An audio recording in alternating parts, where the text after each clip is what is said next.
Hey everybody.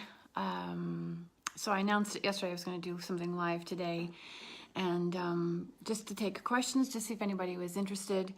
Didn't really have a particular topic, although it's interesting how things have just come up. Everything always comes up. But I want to start doing these on a regular basis, something that we can rely on. Maybe, I don't know if it's once a month. We're now into the holiday season. Tomorrow is Thanksgiving.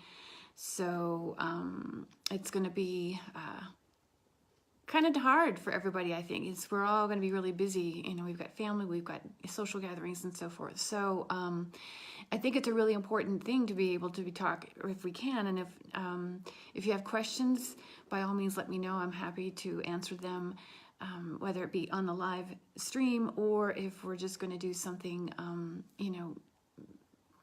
if there's something you want me to see me post about on the page. But given the fact that it is the holiday season and this is the time of stress, because there's financial stress, there's emotional and mental stress, and so forth, it's important to know how to relieve that, and that's one of the reasons why the oils, I just love them.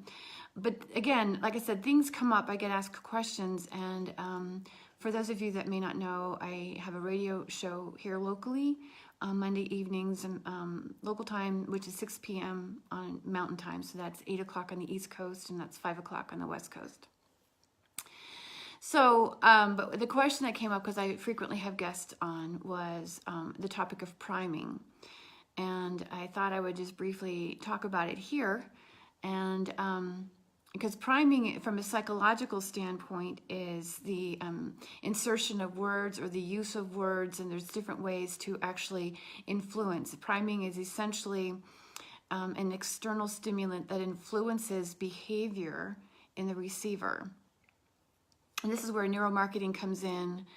This is the whole point to this entire thing of priming and the psychological studies, and we take lots of tests. When we take these tests, they're actually scoring us to see what we respond to, how we respond to it. I mean, and it's word sequence, and it's if you've just recently were exposed to a particular topic, and then, it's very fascinating to watch, to understand all these different studies. But an important piece that is infrequently discussed is the sense of smell.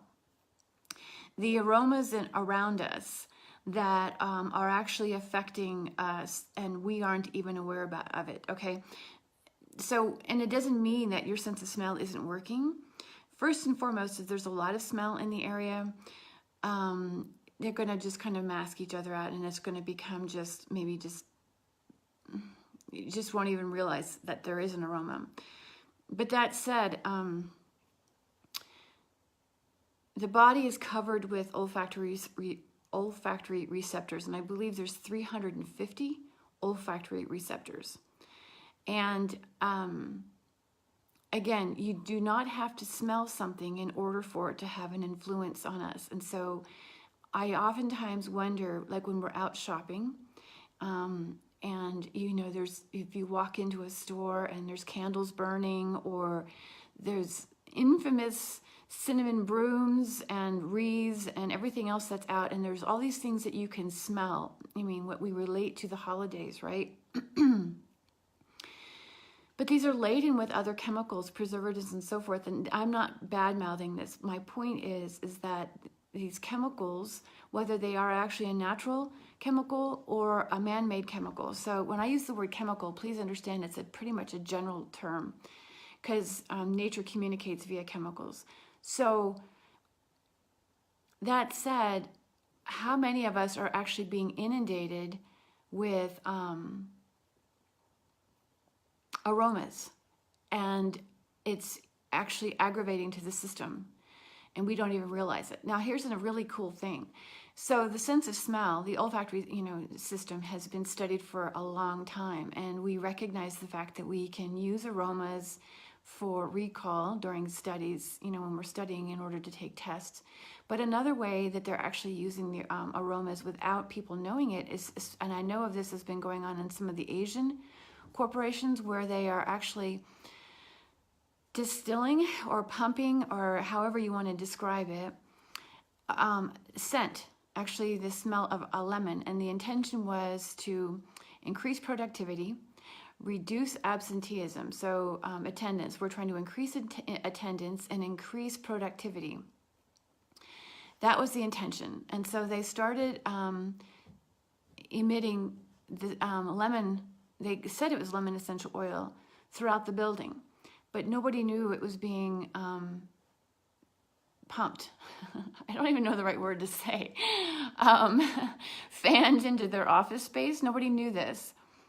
And the interesting thing is that productivity did increase, absenteeism did drop. So, and the reason they were saying is because, you know, it was helping to, had you know, antimicrobial, antiseptic qualities. Now, I don't know how accurate that would be, although I do, in the sense that if you're pumping it into a building and you cannot smell it, it's hard for me to imagine that it's actually killing microbes. Now, it could be killing them in the air. I'm not saying it's not impossible. I'm just wondering about that part. That said, though,